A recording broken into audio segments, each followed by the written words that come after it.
अचानक अफ्रीका के शेरों का राजा मुझ पर झपटा और मुझे बुरी तरह से नोचने लगा। मेरे पिता ने बेवकूफ़ी में सवाना के राजा को चुनौती दी थी, लेकिन उसकी 2 गोलियां उस शेर को मार नहीं पाईं, बल्कि उस विशाल जानवर को और ज़्यादा गुस्सा दिला दिया। वो बस बेबस होकर देख सकता था कि शेर मुझे घसीटता हुआ ले जा रहा है। मुझे लगा कि अब मैं गया, लेकिन तभी गलती से शेर का खून मेरे जख्म पर टपक गया। किस्मत के किसी अजीब मोड़ से वो खून मेरे डीएनए से पूरी तरह जुड़ गया और मुझे मौत के किनारे से वापस खींच लाया, बल्कि मुझे असाधारण ताकतें भी दे दी। लेकिन जब मैं घर लौटा तो मैंने देखा कि मेरे पिता ने बेशर्मी से उस पुराने शेर का शिकार कर लिया था और उसका सर दीवार पर टांग दिया था। उम्मीद ये थी कि इससे मेरा डर ख़त्म हो जाएगा, लेकिन मैं स्वभाव से कातिल नहीं था। मेरे पिता को इस तरह की ज़िंदगी की परवाह ना करते हुए देखकर मुझे अंदर से बहुत बुरा लगा।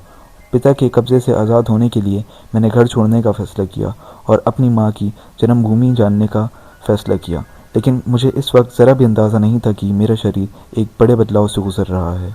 अपने भाई से अलविदा कहकर मैं जल्द ही रूस के सुदूर पूर्व की विशाल घास के मैदानों में पहुंच गया, यादों के सहारे अपनी जगह तलाश करता हुआ। लेकिन मैंने अभी कुछ ही कदम बढ़ाए थे कि ज़मीन पूरी तरह कांपने लगी। मेरे कानों में गड़गड़ाहट तेज से तेज होती चली गई। मैंने पीछे मुड़कर देखा तो दूर धूल के गुब्बार उड़ रहे थे। अफ्रीका की भैंसों का एक विशाल झुंड बहुत तेजी से मेरी तरफ आ रहा था।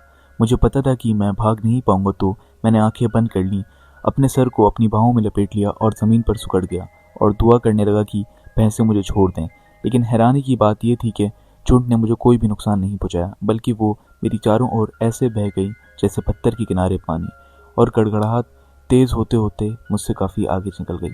तभी मैंने देखा एक ताकतवर भैंसा सीधा मेरे सामने खड़ा था। हालांकि उसके बाल कम हो रहे थे, लेकिन उसकी नज़र गहरी और मजबूत थी। साफ दिख रहा था कि वही झुंड का नेता है।